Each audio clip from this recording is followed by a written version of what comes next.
when we experience chatter, it consumes our attention.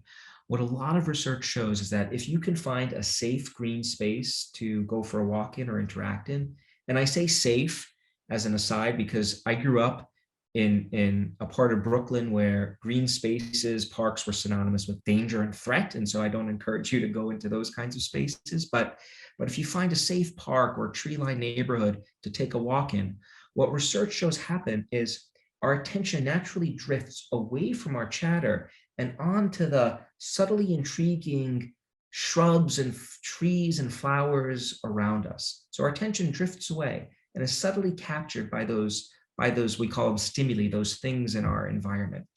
And that gives us the opportunity to replenish our attention that we often need to focus on the task at hand or to later combat our chatter. So green spaces can be useful in that way. They can also be useful, and this is the last thing I'll tell you about, is by promoting the experience of awe.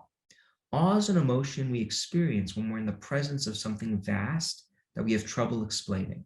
A beautiful horizon, trees that have been here 300 years. How have they weathered hurricanes and storms and tornadoes and blah, blah, blah.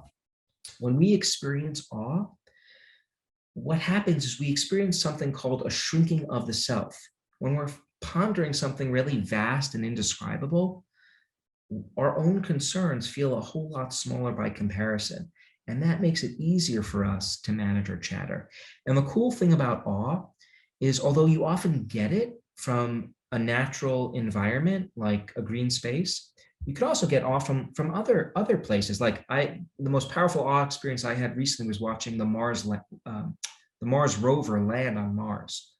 Like I have just in the last few years understood how we fly planes. I've always been amazed at how we blast people off into the air and safely land them.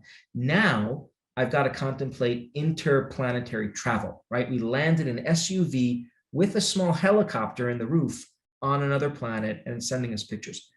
Fills me with awe and really puts, my rejections from journals and other kinds of things in perspective. And so lots of places you can find awe.